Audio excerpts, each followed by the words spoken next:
E aí, alunos, vamos começar então a nossa aula, agora falando da segunda etapa de todo esse processo de independência do Brasil. E a gente passa para o momento em que o governo aqui no Brasil se encontra agora nas mãos de Dom Pedro, que está na condição de príncipe regente, deixado pelo seu pai, no momento em que Dom João retorna para Portugal.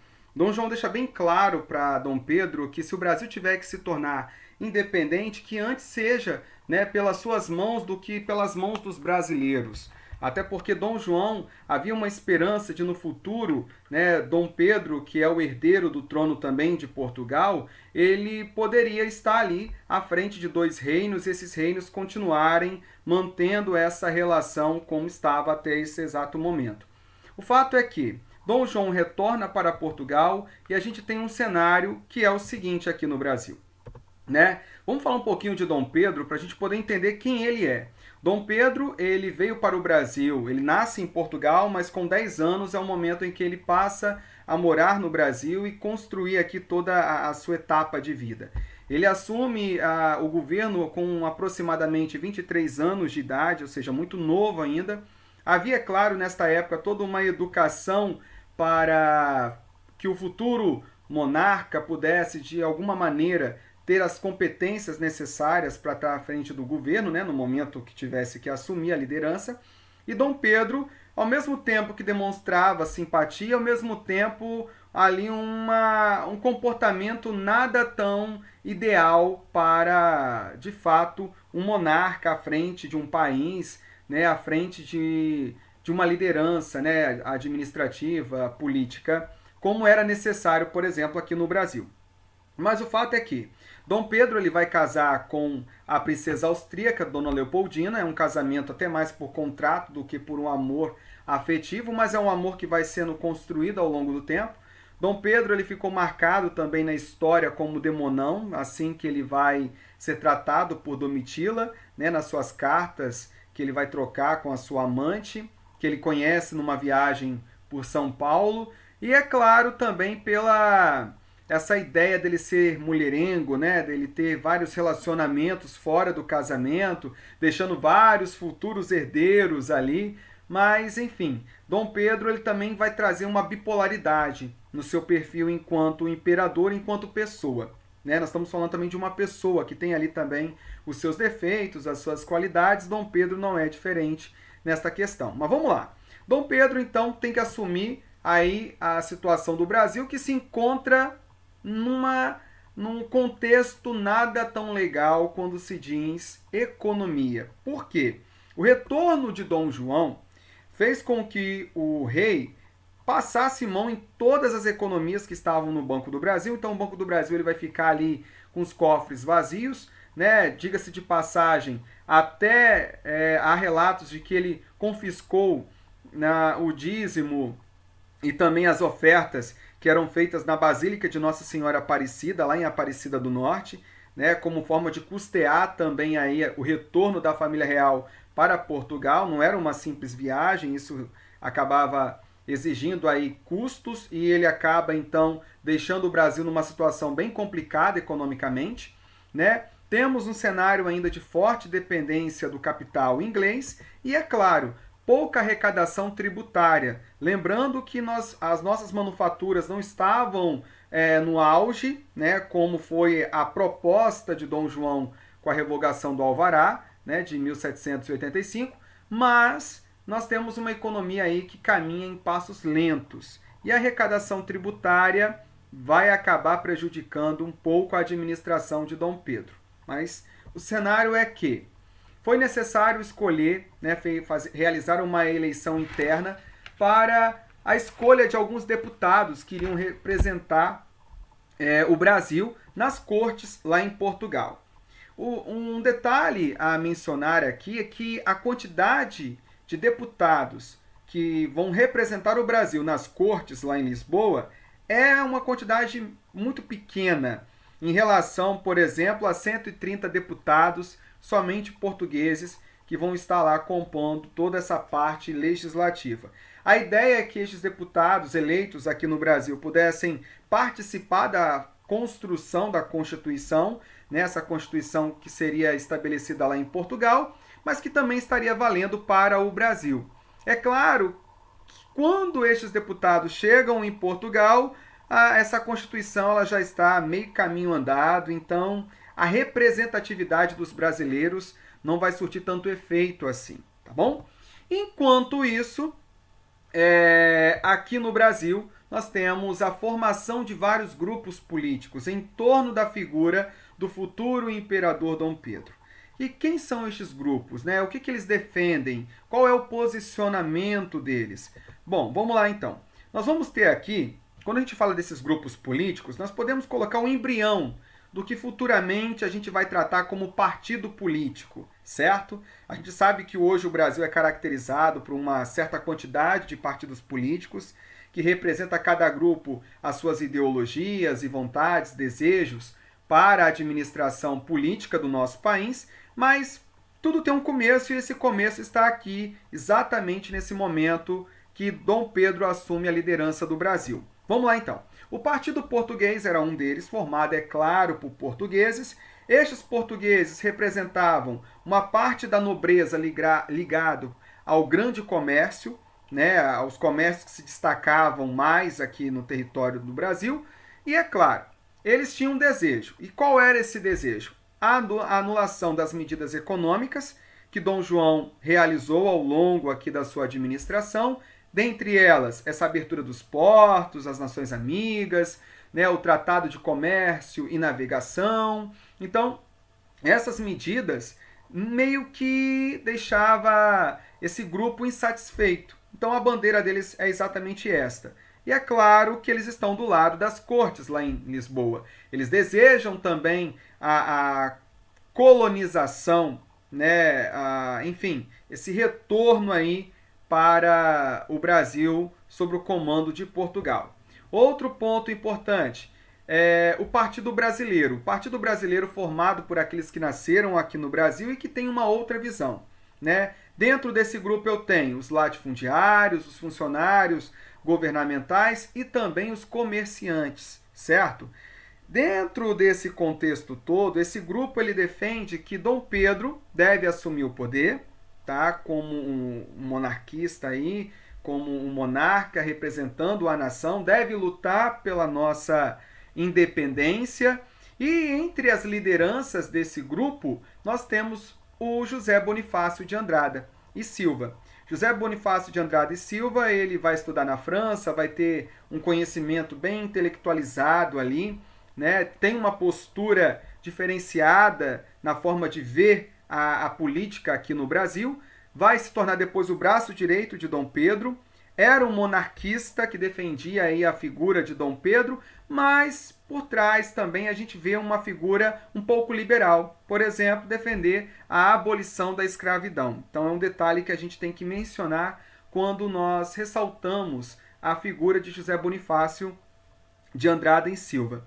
E o outro grupo é o Partido Liberal. É um grupo um pouco mais radical, tá? Formado por médicos, dentistas, escritores, advogados, jornalistas, alguns profissionais liberais que defendem, que acaba defendendo a independência do Brasil, essa separação de Portugal, mas um governo republicano.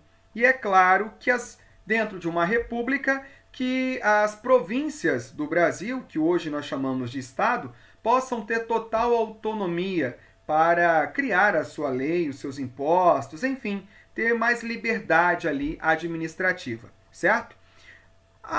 Chegamos então num ponto que é muito importante.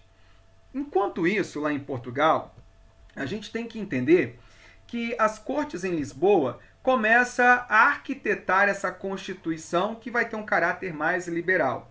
Por que um caráter mais liberal? Pelo simples fato de que eu tenho uma monarquia, mas essa monarquia vai se submeter a esta Constituição. Então, uma monarquia constitucional.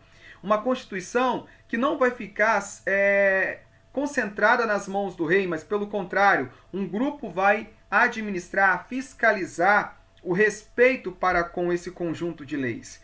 E eu quero ressaltar e acrescentar aqui a pouca representatividade dos brasileiros na hora de debater, na hora de construir esse conjunto de leis, tá?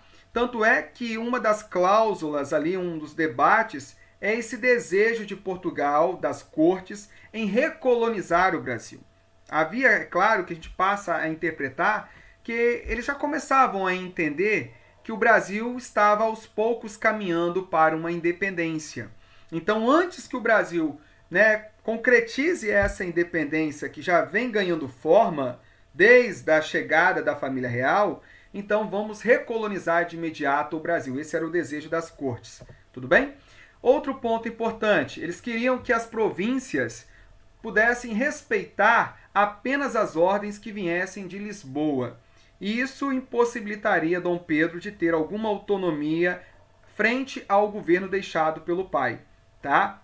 Isso era uma maneira de tentar, aos poucos, ir enfraquecendo o poder de Dom Pedro, fazer com que ele desistisse dessa ideia de querer governar o Brasil, na ausência do seu pai, e, consequentemente, deixar de lado essa possibilidade de proclamar, de repente, a independência do Brasil em relação a Portugal.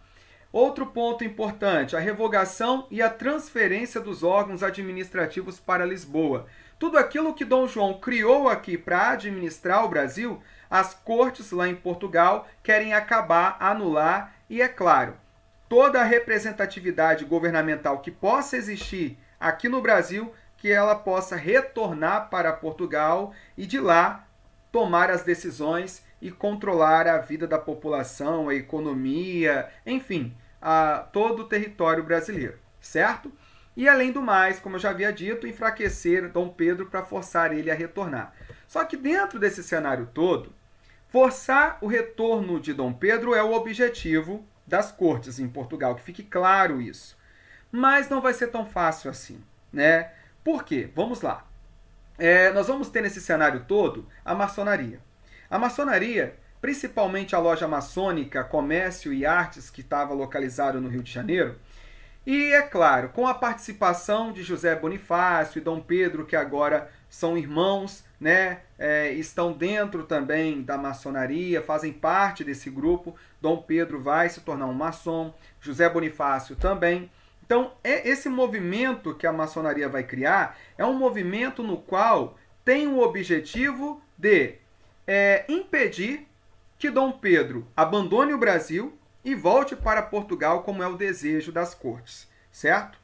E, é claro, eles começam a defender a permanência de Dom Pedro no Brasil e uma monarquia constitucional, porque é uma forma de apoiar Dom Pedro e, ao mesmo tempo, não permitir que este poder nas mãos do Dom Pedro possa ser um poder abusivo. Então vamos defender uma monarquia, mas uma monarquia embasada nas leis, na Constituição. É uma forma de limitar o poder do rei. Tá entendendo? Em 1821, vai acontecer a fundação de um jornal. Esse jornal, ele traz como objetivo propagar algumas críticas, contra as cortes, essa pressão que Portugal vem fazendo sobre o Brasil. Vai ser criado e fundado um clube secreto chamado Clube da Resistência. Esse clube vai ser liderado por estes dois homens aí, o Gonçalves Ledo e Januário Barbosa, para tentar articular alguma estratégia e, por meio dessa estratégia, impedir a todo custo que Dom Pedro crie alguma condição, uma possibilidade de aceitar o pedido, melhor, as ordens das cortes de Portugal para que ele volte para lá. Então, entenda, esse retorno, essa estratégia de querer que Dom Pedro abandone o Brasil e volte para Portugal, tem um porquê por trás de tudo isso. É porque, através desse retorno, facilita a recolonização do Brasil. E esse não é a intenção de Dom Pedro e muito menos dos grupos políticos que estão aqui tentando a todo custo evitar que isso aconteça, certo? E aí vem o decreto das cortes, que chega até o Rio de Janeiro, exigindo, de fato, o retorno de Dom Pedro.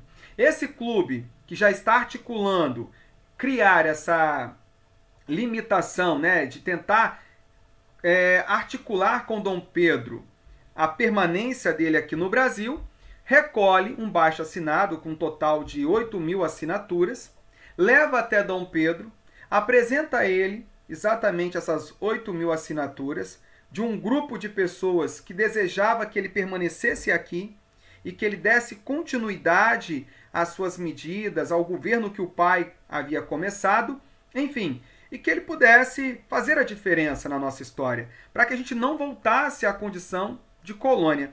E aí, no dia 9 de janeiro, então, de 1822, Dom Pedro, né, como tem a célebre frase aí que ele diz: como é para o bem de todos e felicidade geral da nação, estou pronto, diga ao povo que fico e não vou voltar para Portugal. E esse dia, o 9 de janeiro de 1822, um ano de muita importância aí e de grandes mudanças para o Brasil, é o dia do fico, o dia que Dom Pedro resolve permanecer aqui no Brasil e que Debré vai retratar em uma das suas pinturas, como vocês estão vendo na tela. Mas vamos lá. Dom Pedro permanece, desobedece às ordens que veio de Portugal. Como que Portugal vai reagir? Óbvio, né? Vai criar ali um espírito de indignação.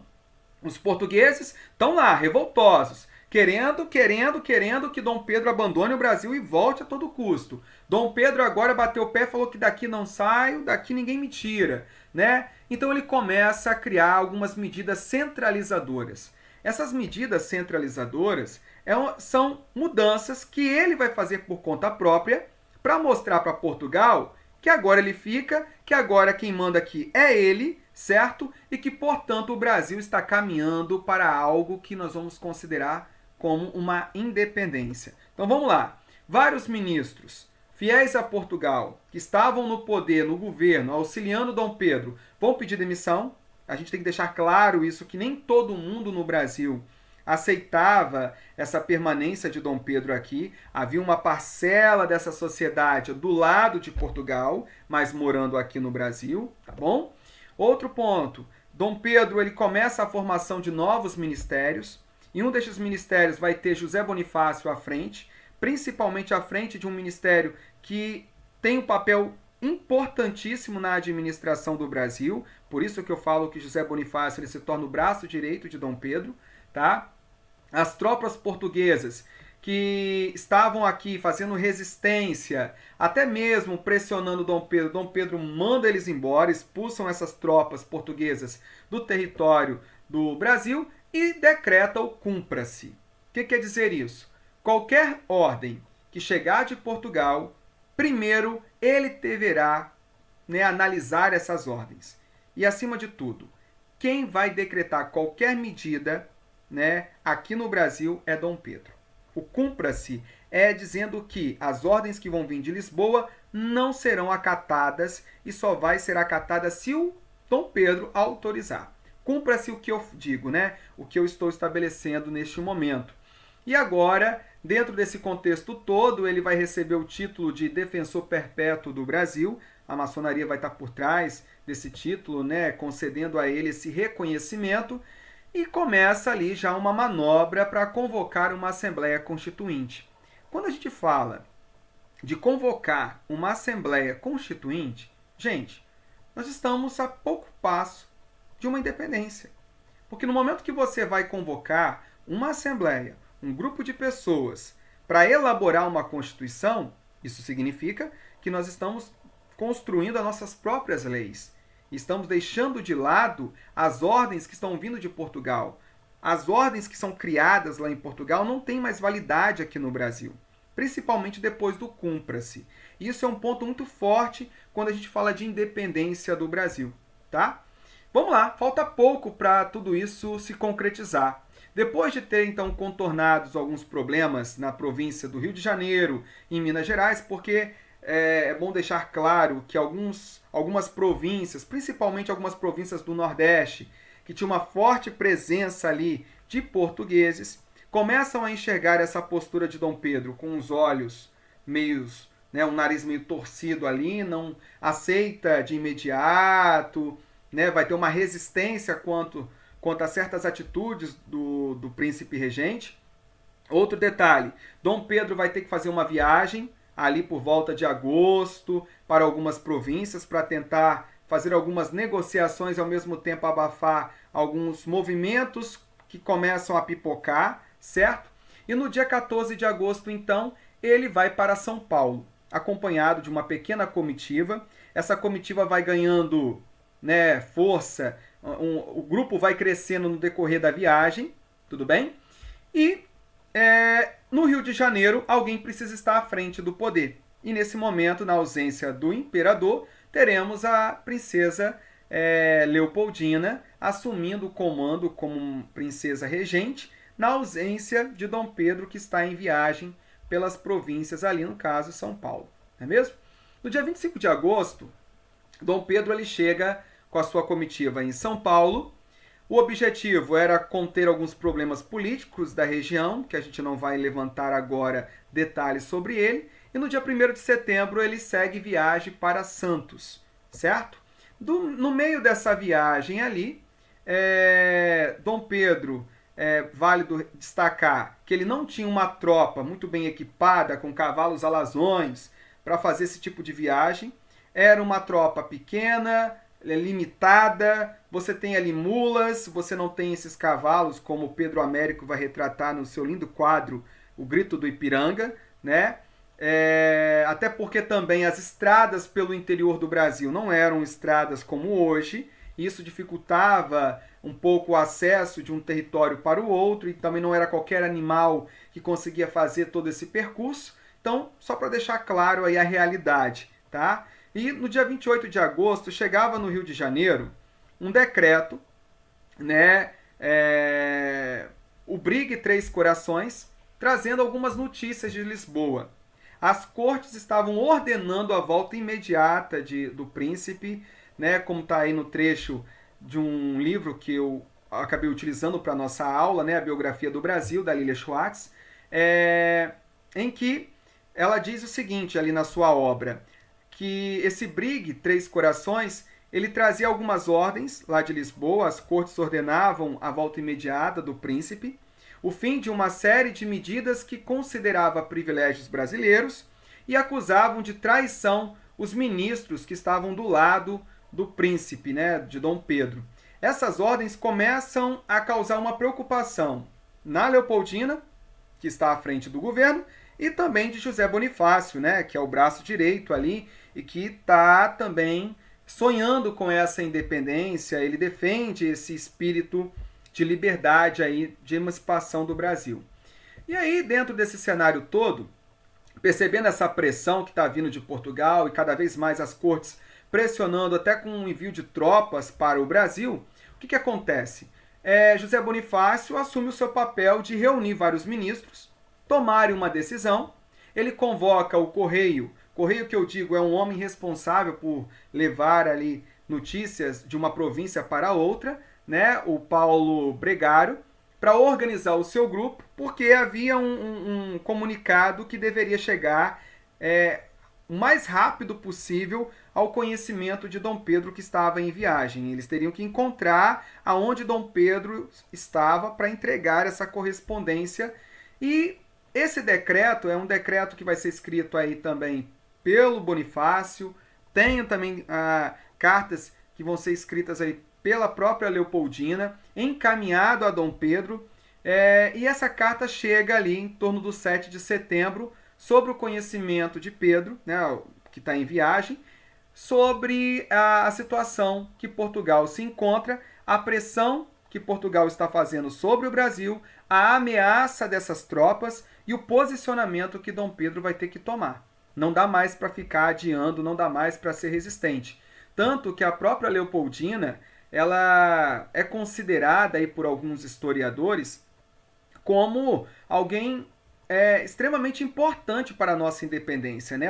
Aí nós vamos colocar e vamos enaltecer a figura da mulher, né? A Leopoldina, ela representa ali o papel da mulher no processo de independência, no ápice do momento em que era necessário tomar uma decisão. Ela usa ali de todo o seu conhecimento, de toda a sua sabedoria, para trazer uma visão mais clara para Dom Pedro. Olha, é agora, não é para depois, não é para amanhã. Tanto que ela deixa claro, o Brasil será em vossas mãos um grande país, né? O rei e a rainha de Portugal não são mais reis, não governam mais. São governados pelo mesmo despotismo das cortes que perseguem e humilham os soberanos a que devem respeito. Ou seja, Pedro, respeita essa nação, o povo está junto de você, é você que tem que fazer isso. Né? O Brasil vos quer para seu monarca, é isso que ela deixa claro. Como vosso apoio ou sem o vosso apoio, ele fará sua separação. O pomo está maduro, Pedro, colhei-o já, senão apodrecerá. Já dissestes aqui o que ireis fazer em São Paulo. Fazei, pois. Ou seja, você sabe o que fazer. É o momento, é agora, está em suas mãos. Não dá tempo para poder adiar. Se isso não acontecer, o Rio de Janeiro vai virar um mar de sangue. Porque dentro do Rio de Janeiro você tinha grupos políticos ali brigando, né? Grupos que apoiavam Portugal e grupos que são contra Portugal. Grupos que não veem a hora, né, dessa independência de fato acontecer. E foi declarado então 7 de setembro, quando Dom Pedro toma a decisão às margens do rio Ipiranga, que não é tão perto do rio Ipiranga assim, como a tela do Pedro Américo tenta retratar. Muito menos, a gente tem que deixar claro, não é essa imagem que vocês estão vendo. É claro que aqui eu tenho uma visão um pouco mais romantizada, uma pintura que foi construída com base em alguns relatos, também com a interpretação do artista que compôs toda a obra. Né? É interessante notar as pessoas, né, principalmente esse homem que toca aí estes bois ao lado da tela, olhando com espanto tudo que está acontecendo, ou seja, a falta de participação do povo nesse processo de separação, de independência do Brasil. Né? A comitiva de Dom Pedro era bem menor do que a gente vê na tela, a esquadra também não tinha toda esse luxo, essa ostentação que a gente vê, mas de fato Dom Pedro, que também não estava em condições de saúde, né? Fala-se que ele estava com diarreia, enfim, mas o que a gente tem que enaltecer e ressaltar é que Dom Pedro declara ali no 7 de setembro essa independência, uma independência que não vai ser acolhida por todos, uma independência que não vai chegar ao conhecimento de todos ao mesmo tempo, tudo bem? E que, portanto, não tem a participação do povo como protagonista na luta pela independência do seu país. É interessante, né, ressaltar nesse quadro a pata do cavalo que está esguichando a água aí no rio Ipiranga. Até porque foi uma tela que foi encomendada pelos paulistas e havia toda essa jogada do Pedro Américo aí de, é claro, enaltecer o local, né, o espaço em que esse fato tão importante para a nossa história ocorreu. Tudo bem? Nós temos aqui uma outra pintura, um desenho feito por Debré, que retrata a coroação de Dom Pedro como imperador do Brasil. Perceba a presença da igreja. É um desenho muito semelhante com o que nós vamos ver, por exemplo, na coroação do Napoleão Bonaparte. A gente vê alguns detalhes ali que se aproximam as duas obras, né? Vamos lá então. Diante desse cenário todo,